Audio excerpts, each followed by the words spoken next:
Hello students, welcome back.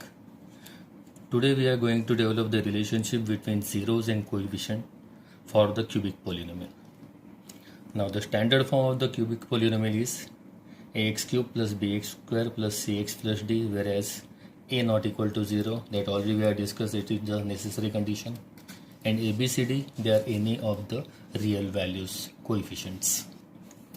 Now as it is a cubic polynomial, we know that it has maximum 3 zeros are possible. So let me consider alpha, beta, gamma are the zeros of the polynomial. Now according to the factor theorem, we know that if alpha is a 0, then x minus alpha is a factor. So this can also be written as cubic polynomial ax cube plus bx square plus cx plus d is equal to, we can say k is any of the constant, then the factors are x minus alpha, x minus beta, x minus gamma. This is the factor form. Now suppose if I simplify, then in order to get the product of three brackets, let me multiply any of the two brackets first. So already we have solved x minus alpha, x minus beta. So I directly write the simplified form for first two bracket, x square minus alpha x minus beta x plus alpha beta into x minus gamma. Now again this x minus gamma, the third bracket will multiply with the expression.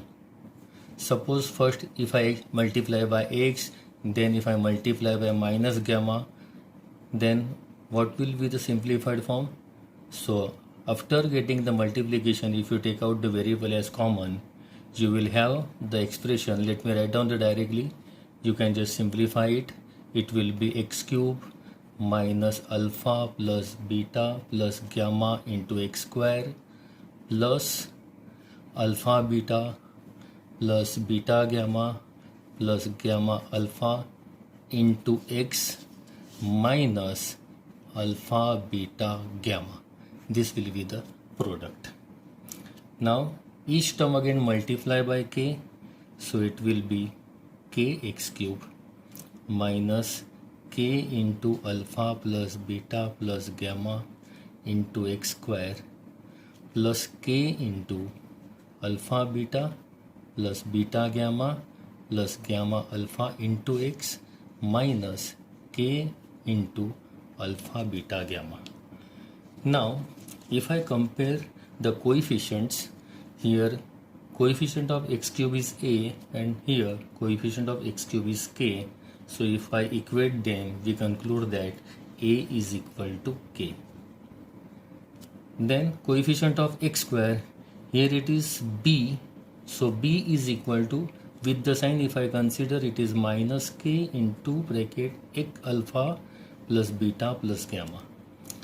Then coefficient of x, that is c, is equal to k into alpha beta plus beta gamma plus gamma alpha. And if I compare the constant, that is d is equal to minus k into alpha beta gamma. Now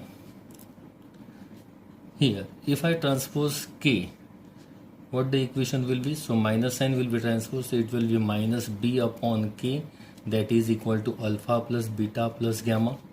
Here it is c upon k is equal to alpha beta plus beta gamma plus gamma alpha, and here minus d upon k is equal to alpha beta gamma.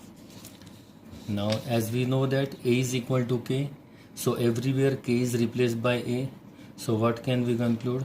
Minus b upon a is equal to alpha plus beta plus gamma. This is we called as sum of the zeros. Here c upon a, that is equal to alpha beta plus beta gamma plus gamma alpha. This is also read as sum of the product of the zeros taken two at a time. Again remember, it is said to be sum of the product of the zeros, and here it is minus d upon k replaced by a, so it is alpha, beta, gamma. This is known as product of the zeros. So these are the three relations for the cubic polynomial. Sum of the zero alpha plus beta plus gamma is equal to minus b by a. Sum of the product of the zeros is c upon a, and product of the zeros, that is minus d upon a. So remember, these are the three relations between zeros and coefficient for the cubic polynomial. Already we have discussed for the quadratic polynomial. Let me revise that. So remember, for quadratic, sum of the zero alpha plus beta, that is minus b upon a. Also we have discussed product of the zeros, that is c upon a. And one more relation already we have discussed, which is px is equal to x square minus alpha plus beta into x plus alpha beta. This relation, which can be used to form the quadratic polynomial on the basis of sum of the zeros and product of the zeros are given, or if you are given only the zeros, on the basis of the zeros, if you are asked to form the quadratic polynomial, then we will use this formula. Now we will consider some of the examples. Let me consider the example. Find the zeros of quadratic polynomial x square plus 7x plus 10 and verify the relationship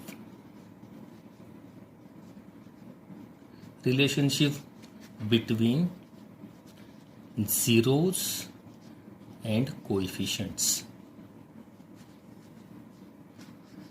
First question, we are asked to find the zeros. After finding the zero, we have to verify the relationship between zeros and coefficients. So first, we try to find out the zeros.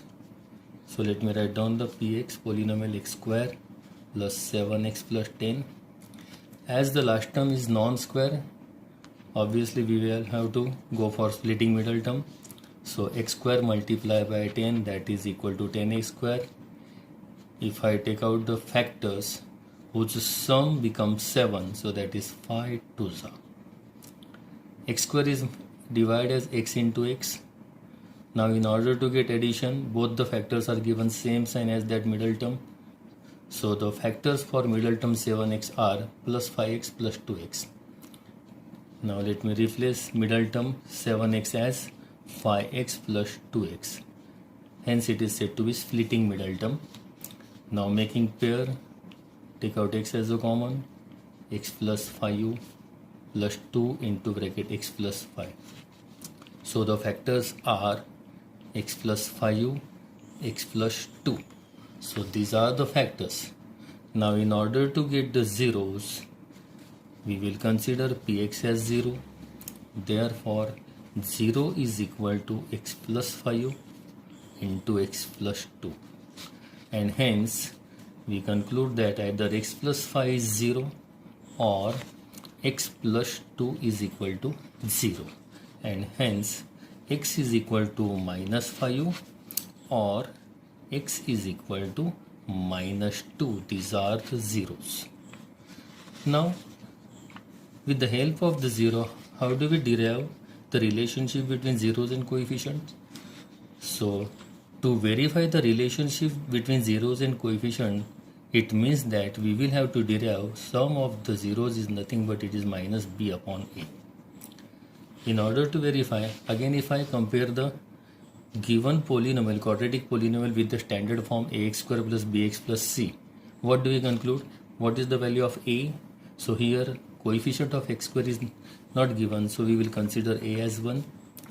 b is equal to coefficient of x, that is 7, and c means constant, that is 10. Now alpha plus beta.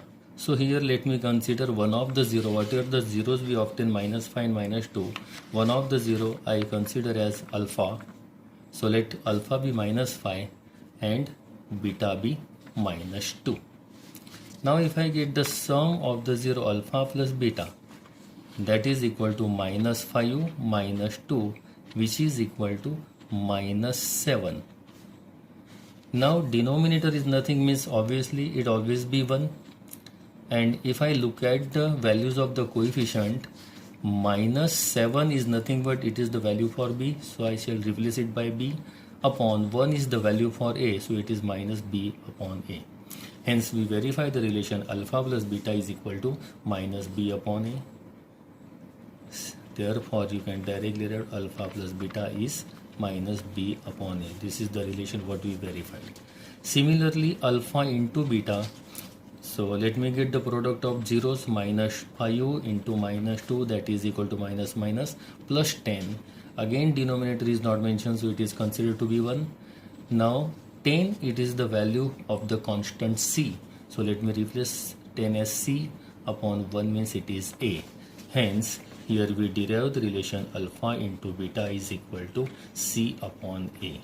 So remember students, when we are asked to verify the relationship between zeros and coefficient, so for quadratic polynomial always we will verify these two relation, alpha plus beta is equal to minus b by a and alpha into beta is equal to c upon a. Okay, so let me move to another example.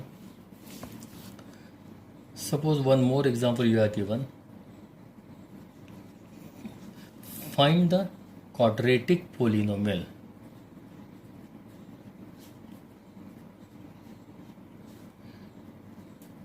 the sum and product of whose zeros are minus 3 and 2 respectively.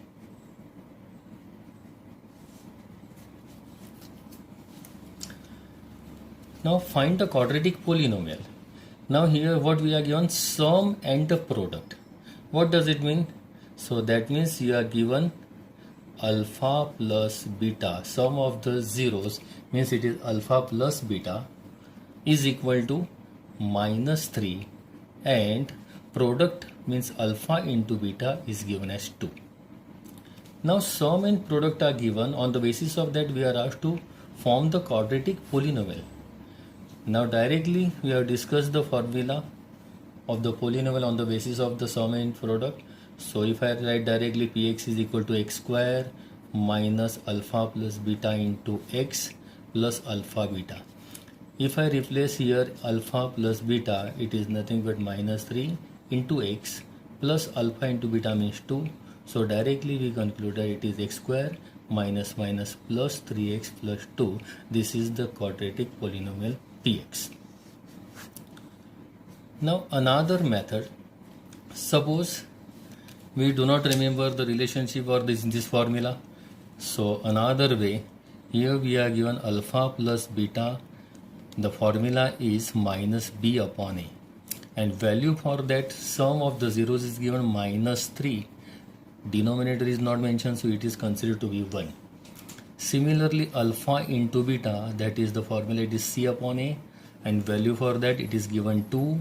Denominator again nothing, means it is considered to be 1. Now for both of the expression, if you look at the denominator, so denominator is 1 1, so it is same. So we conclude that denominator means a is equal to 1. Now if a is equal to 1, so naturally minus b, numerator will also be same, so minus b is equal to minus 3. So from both of the side, if minus get cancelled, b is equal to 3. And here if a is equal to 1, so obviously c is equal to 2. That means on the basis of sum and the product, directly we try to get the values for the coefficients a, b and c. Now on the basis of this coefficient, already we know the standard form of the quadratic polynomial, that is ax square plus bx plus c. Here simply if I replace values for a, b, c, it will be 1x square plus b means it is 3x and plus c is 2. So this is another method to find the quadratic polynomial. So thank you very much For next sum we will discuss in next video.